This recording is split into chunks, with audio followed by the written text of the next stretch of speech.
first at noon, we have number one Ohio State at number 16 Illinois. Um, my first thoughts for this to be a top 20 ranked matchup. It seems pretty interesting that Ohio State is favored by 14 and a half points, being the away team in this one. Hmm. Uh, Although it is a fair take, from the odds due to Illinois' only loss being, a huge blemish. They were blown out by Indiana 10-63, right? Uh, Illinois, besides that one hiccup or whatever you want to call it, disaster, they've beat everybody else in their schedule pretty convincingly. And they even gave, Lincoln Riley's USC their first and only loss of the season so far. So, Mash, what are some key factors that led to them being embarrassed like that by Indiana? What made them look so uncharacteristic to their normal Saturday? Yeah. I think overwhelmingly the first answer points to their defense. That defense just couldn't stop a cold. I mean, they gave up 8 touchdowns. They gave up 31 first downs and 312 rushing yards in one game. Fernando Mendoza became the Heisman favorite out of nowhere after playing a lights out type of performance from himself. He had almost a perfect game with 267 passing yards. He also had he had 4 passing touchdowns in the first half. If I have to point out a true weakness, it's the team's secondary, as they rank last in the Big Ten in passing yards allowed with over 250 a game. The second thing that I noticed was how quickly the offensive line broke down all game. Illinois went into the game leading the Big Ten conference in sacks allowed, and then nothing changed that week as Luke Altmaier was sacked 7 times. Okay. So yeah, those are my thoughts. Okay. Nice. Nice. Yes. I mean, that's kind of what went wrong.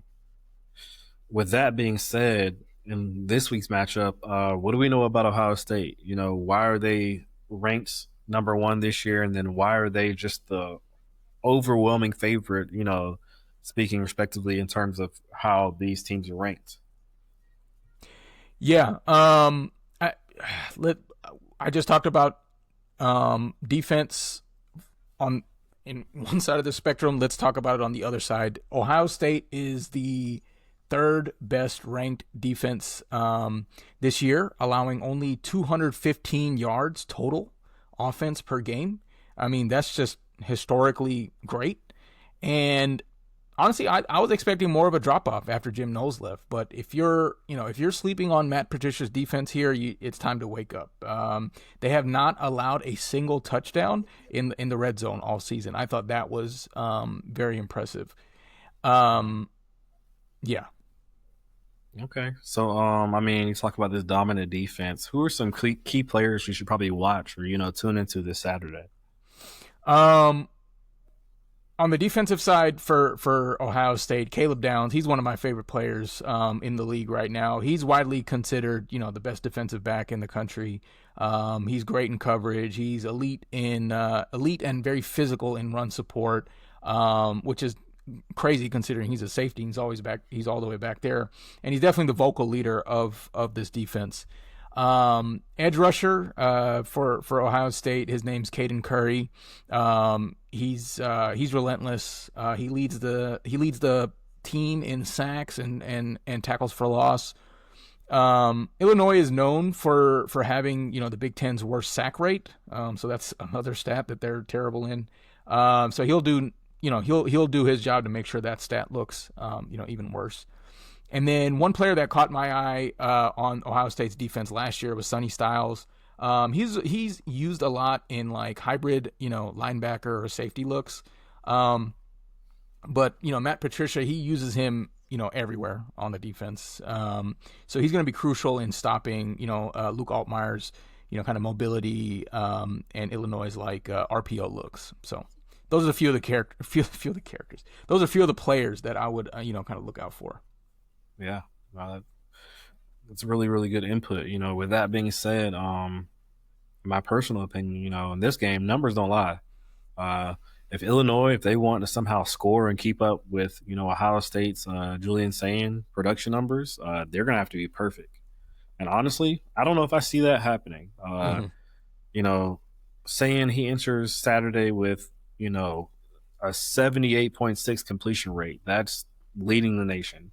He's thrown for already over 1,000 yards, 13 touchdowns through five games.